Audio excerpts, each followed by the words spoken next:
Sitka has a reputation of being a beautiful, picturesque, wonderful small community. Magic. Paradise. It's isolated, but it's not isolated.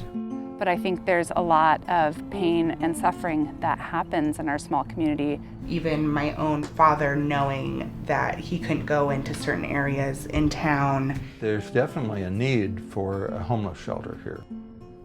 For over 2 years, we've been on a journey to tell stories of Sitka, Alaska.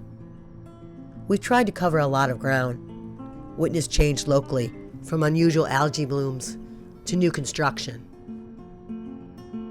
And we've tried to look at this place through multiple lenses.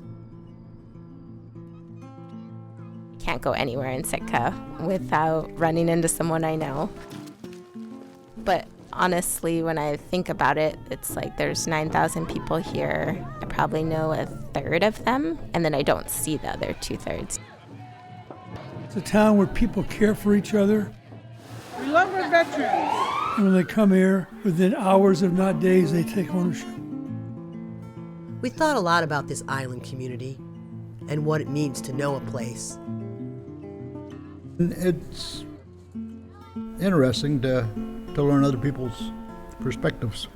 Be it just a window into a couple minutes of somebody's life or the behind the scenes of something.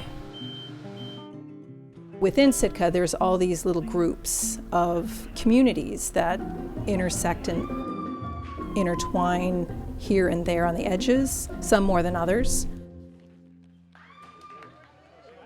I don't think you really can really know a place. You can know like what a place means to you and how like it relates to your life and not necessarily like somebody else's. People come and go.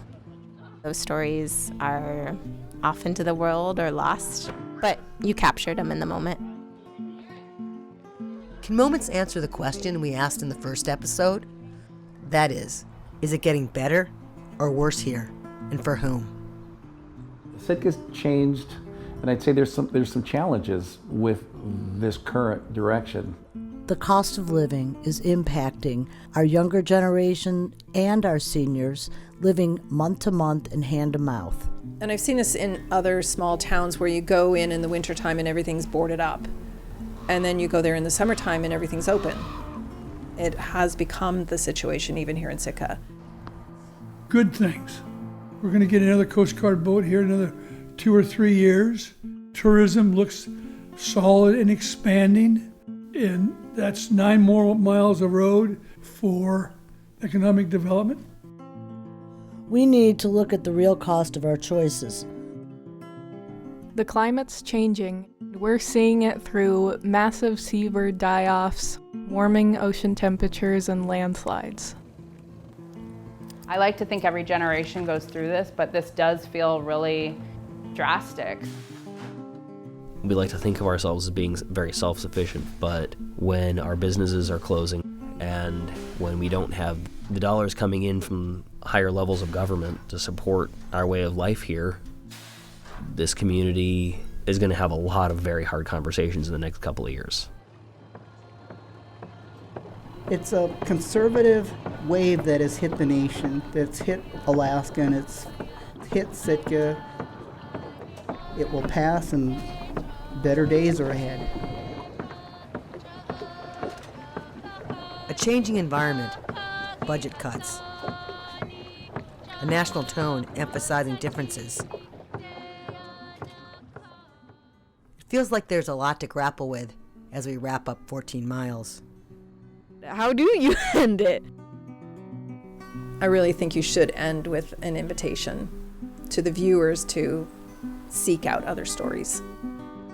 Stories of your own community that enrich and connect and make you excited or curious.